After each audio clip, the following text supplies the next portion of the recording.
एक बार अपने सभी विद्वान श्रोतागणों का आपके अपने YouTube चैनल भक्ति सागर RS पर स्वागत है।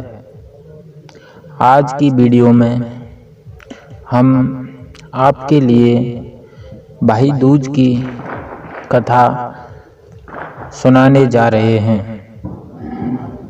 भाई दूज 2021 भाई दूज के दिन बहनें अपने भाई को तिलक करने से पहले कथा पढ़ती या सुनती हैं और उसके बाद ही पूजन किया जाता है।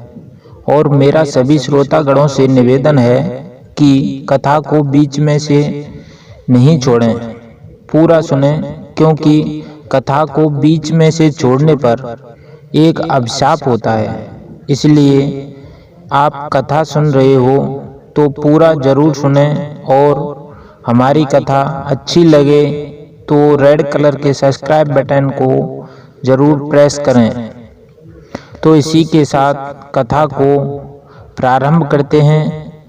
भाई दूज भाई बहन के प्यार का प्रतीक है और इस त्योहार को देश भर के कई हिस्सों में बड़ी धूमधाम से मनाया जाता है। यह त्योहार गोवर्धन के अगले दिन आता है और इस बार 2021 में भाई दूज 6 नवंबर शनिवार के दिन पड़ रहा है।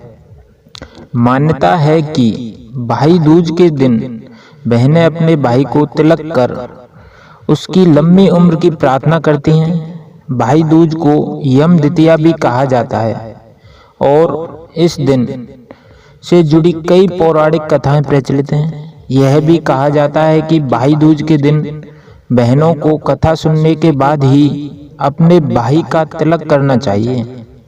भाई दूज से कई अन्य पौराणिक कथाएं प्रचलित हैं। उनमें से एक कथा इस प्रकार है।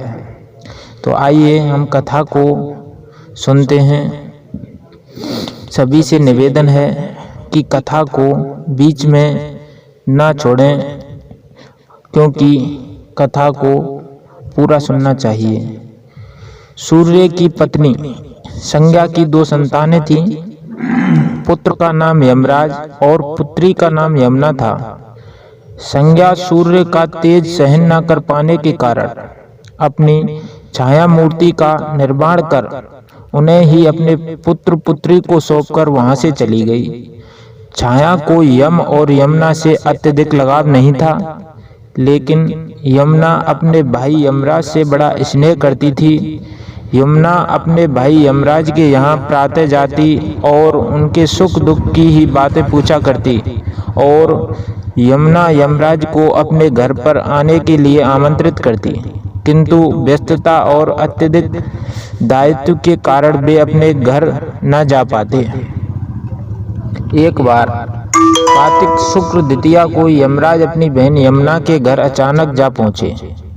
बहन के घर जाते समय यमराज ने नरक में निवास करने वाले जीवों को मुक्त कर दिया। बहन यमुना ने अपने भाई का बड़ा आदर किया, विभिन्न प्रकार के व्यंजन बनाए और उन्हें भोजन कराया तथा तिलक लगाया। यमराज ने चलते वक्त बहन यमुना से मनवांछित वरदान मांगने को कहा। तो यमुना ने कहा कि यदि आप मुझे वर देना ही चाहते हैं तो यही वर दीजिए कि आज के दिन प्रत्येक वर्ष आप मेरे यहाँ आया करेंगे और मेरा आतिथ्य स्वीकार किया करेंगे। इसी प्रकार जो भाई अपनी बहन के घर जाकर उसका आतिथ्य स्वीकार करें तथा इस दिन जो बहन अपने भाई को टीका करके भोजन खिलाए, उसे आपका बहना रहे। इसी के साथ उन्होंने यह भी वरदान दिया कि यदि इस दिन भाई बहन यमुना नदी में डुबकी लगाएंगे तो वे यमराज के प्रकोप से बच पाएंगे। यमुना की प्रार्थना को यमराज ने स्वीकार कर लिया। तभी से इस दिन को भाई दूज के नाम से मनाया जाता है। तो वीडियो कैसी लगी? अगर अच्छी लगी हो तो वीडियो को लाइक, शेयर और सब्सक्राइब करना ना भूलें।